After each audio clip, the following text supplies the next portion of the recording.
Okay, so I'm going to show how you can use Spectrum to test this Boomerang stuff. Got a save state here.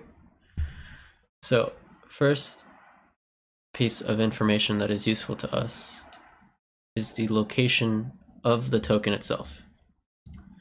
So here in cloud mining, we're going to go to actor variables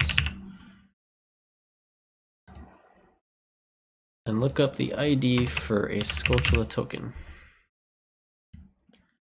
19C. So if we come back to Spectrum, tap enter to update, and look for the actor instance 19C. So we know that our token in this save state is at starting address, like that, and remember 80 if you want hardware address. So when you throw the boomerang at the token, it will attach to this actor. Now, I am going to throw the boomerang and pause.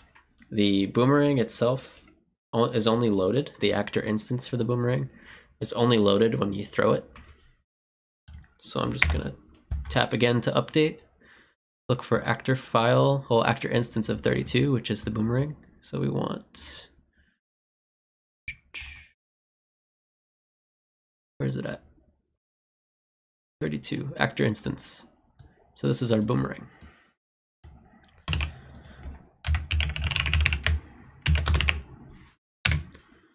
So this is only if you want to see the boomerang actually update with the right actor. So we got the calculator over here set to programmer so we can do some hex math. We know that the pointer for the actor that the boomerang is attached to is boomerang plus hex 1C0. So what we can do is take the starting address of the boomerang where it's loaded in memory right now and add 1C0, and we get this address.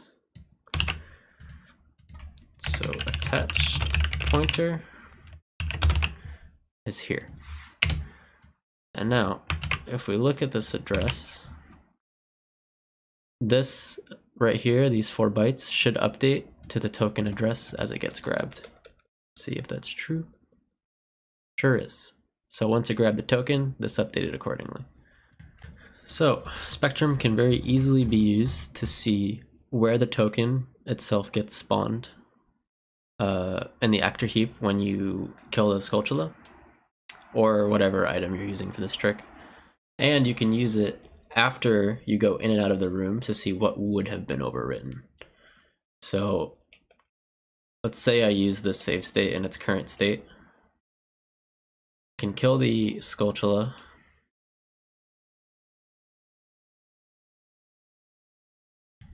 Right. Look for the actor instance of 19C, which is my token. Actor instance 19C. Gonna grab that. So token is here. Let's go in and out of the room.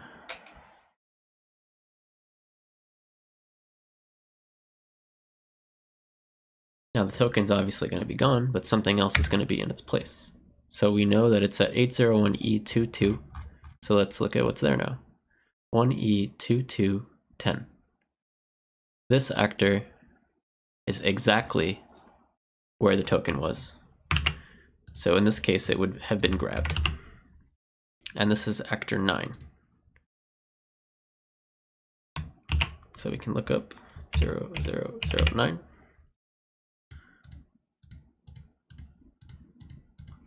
There's a lot of these. Oh, I passed it. Door.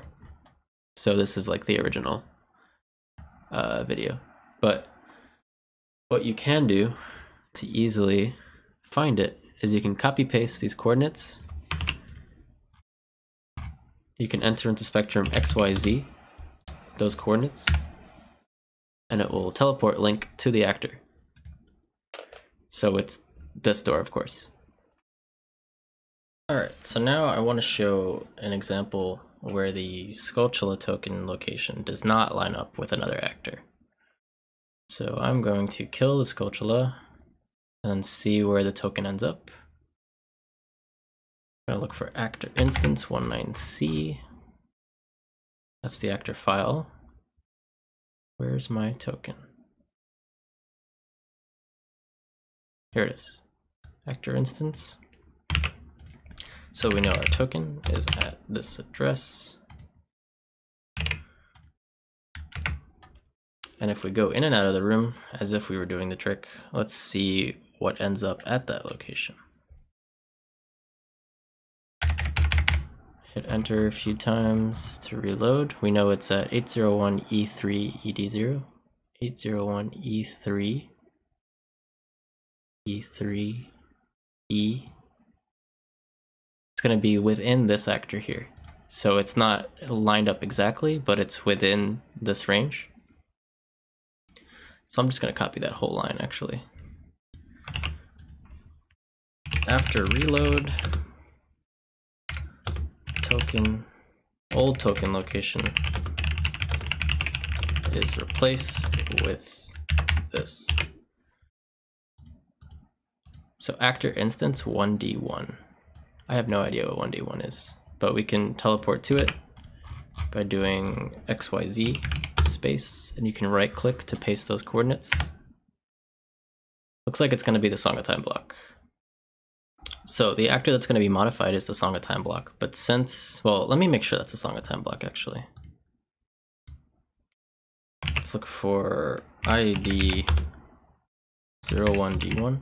Time block, yes. Song of Time block. So the actor that's going to be modified is the Song of Time block, but since it didn't line up, we're not going to actually grab the block.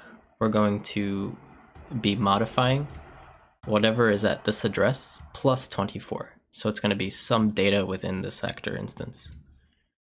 So let's see that update in real time. So we know that the skull token plus 24, 28, and 2C are going to be modified.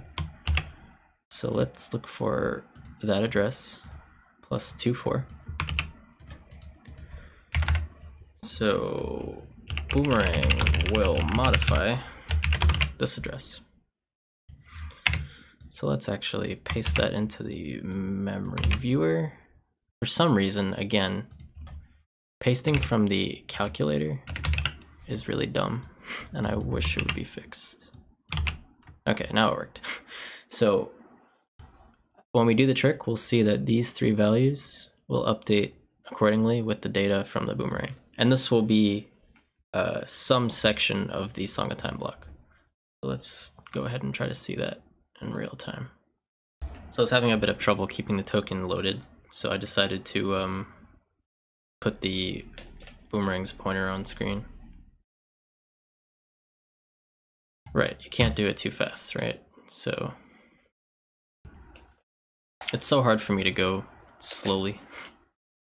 Can't go too fast or else the Boomerang never grabs. Now this should work. So this data should update accordingly, yes. So we got 3 floats written to, at some point, this is some random, well not random, this is some point in the Song of Time block actor that just got a bunch of float data written to it. It seems to have no effect on the actual block itself, but we did write data to some seemingly arbitrary point in this actor instance. So using these tools, you can see exactly what you're writing, where you're writing, and all that good stuff. So I highly recommend using all this stuff for testing this.